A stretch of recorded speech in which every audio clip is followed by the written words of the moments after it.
It didn't take long for me to figure out that I wasn't invited to the party.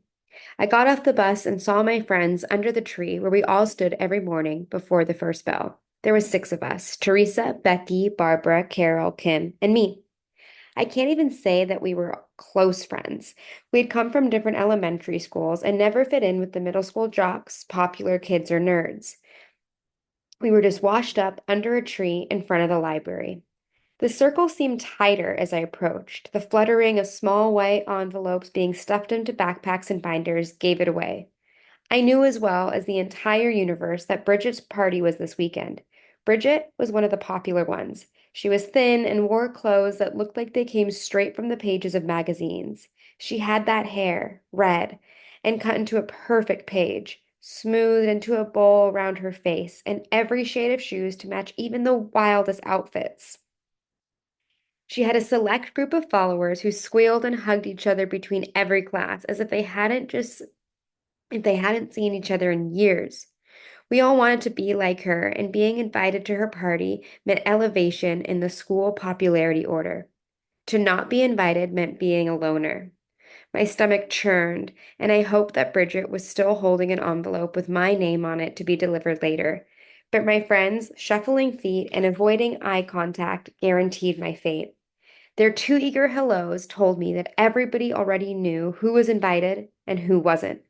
Hi, I responded, but that one word sounded filled with disappointment.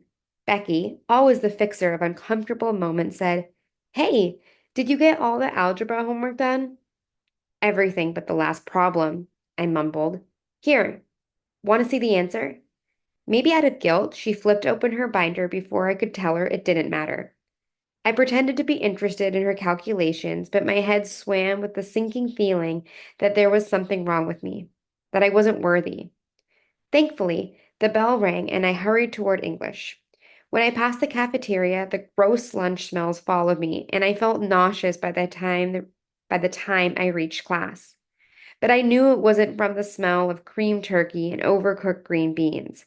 I couldn't concentrate on the short story we were supposed to be reading in class. But I had no trouble gazing at the scrape on my desk and wondering if I could dissolve into it and disappear. Why hadn't she invited me? My feet were too big? No. Maybe. My face was broken out? Who wants someone with acne at her party? Why didn't she invite every person in my group except me? I tried to think of any interactions I had with Bridget recently. A few days earlier, we'd been partners during a project. I was determined on getting the project done, and she was determined on looking at magazines. She barely spoke to me except to say, You're so serious. You should smile more. By the end of second period, I had overheard all the details about the party. They were going bowling. It was a sleepover. There was going to be a scavenger hunt. They were renting scary movies and were going to stay up all night. Each time someone mentioned the party, I smiled weakly and nodded. During third period, Meredith, who wasn't invited and didn't care, asked me if I was going to Bridget's party. Instead of saying no, I found myself reporting tidbits that I heard earlier. Her dad is taking everyone to IHOP for breakfast. They're taking two vans so everyone will fit, I said with authority, as if I were going to. Meredith said, I wish she'd invited me so I could tell her no. She's such a brat, and all the phony hugging. What's that all about, anyways? Where did Meredith get her confidence? I wondered. At lunch, I sat with my group around our usual table, and they politely avoided the subject. When Kim got up to take her tray, she said, I'm going shopping tomorrow after school. Anybody want to come? But I knew what they'd be shopping for, so I said, I can't. I'm busy. Becky hung behind and walked with me to dump our trays. I heard Bridget could only invite so many people. Whatever, I said. See you later. I didn't look at Becky. I couldn't look at her because if I saw any pity or kindness in her eyes, I'd start crying. Maybe she didn't invite me because of my hair. It's so long and stringy. Maybe it's my coat. It's pretty ugly compared to some of the other girls' coats. I should have bought another color. But what does it really matter? None of my clothes match. I hated Bridget. I hated her more for having the ability to make my life miserable. I wanted to go home. I felt sick. As I changed classes, I avoided everyone I knew so I wouldn't have to smile, so I wouldn't have to pretend that I was likable. By fifth period, the news was out. Three girls had been invited to the p- Three girls that had been invited to the party couldn't go because of the overnight band trip. They rushed up to Bridget to tell her the sad news, and one of them cried, proving what a good friend she was and how much she wanted to go. They gave back their invitations. Then the whispers began about who might be chosen in their places. I counted 9 girls who smiled and said hello to Bridget on the short walk between classes. They might as well have been saying, "Choose me." After school, Becky found me in the bus lines. Breathlessly, she said, "Bridget asked Barbara at lunch who else she should invite, and Barbara said you. Call me tonight, okay?" She crossed her fingers, then hurried to her boss. There was still a chance. But what did Becky mean by she said Bridget was maybe going to invite me?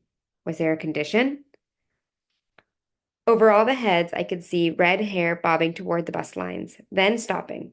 Bridget moved to another group, and there was another little burst of laughter. Kids began crunching forward to board the bus. So, what if I don't go to the party? It's just one night. What's the big deal? My thoughts were spinning. Bridget headed toward my line, weaving through the crowd, and it did seem if she was heading toward me. I pretended to not notice. I felt a hand on my arm. I turned my head. Bridget held out an invitation. "Will you come to my party?" I looked at the small envelope, but my mind was a jumble. Now she wanted me to come to her party, but she hadn't wanted me in the beginning. Am I an afterthought? Am I not on the A list? Am I just filling a space so the vans will be full? Take it, I thought. You know you want to go. Take it.